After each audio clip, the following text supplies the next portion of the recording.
വിശുദ്ധ കുരിശിൻ്റെ അടയാളത്താൽ ഞങ്ങളുടെ ശത്രുക്കളിൽ നിന്ന് ഞങ്ങളെ രക്ഷിക്കണമേ. ഞങ്ങളുടെ തമ്പുരാനെ, പിതാവിൻ്റെയും പുത്രൻ്റെയും പരിശുദ്ധാത്മാവിൻ്റെയും നാമത്തിൽ ആമേൻ. സങ്കീർത്തനങ്ങൾ 8, 19, 100 തുടങ്ങിയവ ദൈവത്തെ സ്തുതിക്കുന്നതും മഹത്വപ്പെടുത്തുന്നതുമായ ആരാധനാ സങ്കീർത്തനങ്ങളാണ്.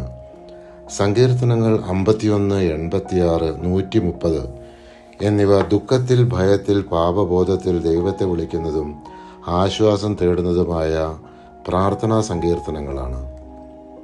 സങ്കീർത്തനങ്ങൾ 1, 119 എന്നിവ ദൈവത്തിൻ്റെ വചനത്തെക്കുറിച്ചുള്ള ആലോചനയും ആത്മപരിശോധനയും നടത്തുന്ന ധ്യാന സങ്കീർത്തനങ്ങളാണ്.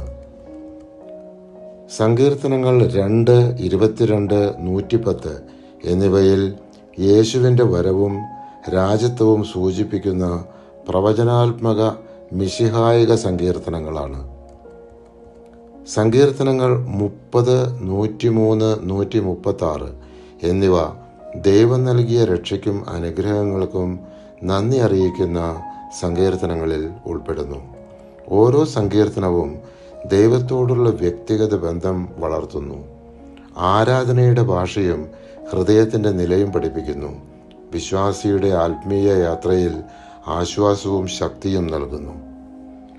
1 സങ്കീർത്തനം നീതിമാന്റെ ജീവിതം ദൈവത്തിൻ്റെ അനുഗ്രഹത്തിൽ വളരുന്നതും ദുഷ്ടന്റെ വഴി നാശത്തിലേക്കുള്ളതുമാണെന്ന് വ്യക്തമാക്കുന്നു.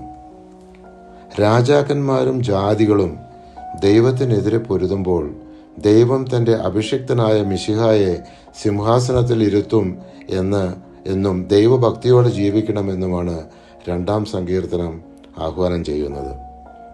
3 സങ്കീർത്തനത്തിൽ ദാവീദ് തൻ്റെ പുത്രൻ അബ്സലോമിൻ്റെ പീഡനത്തിൽ ദൈവത്തിൽ ആശ്രയിക്കുന്നു. ഭയക്കേണ്ടതില്ല, ദൈവം രക്ഷകനാണ് എന്ന് ദാവീദ് ഉറപ്പിച്ചു പറയുന്നു.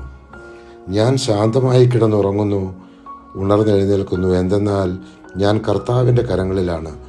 സങ്കീർത്തനം 3 അധ്യായം 5 തിരുവചനം. പരിശുദ്ധാത്മാവെ, തിരുവചനത്തിൻ്റെ അനന്തശക്തിയാൽ ആത്മാവിൻ്റെ ബലങ്ങളും ദാനങ്ങളും നൽകി തീക്ഷ്ണതയാൽ ഞങ്ങളെ ജ്വലിപ്പിക്കണമേ. ആമേൻ.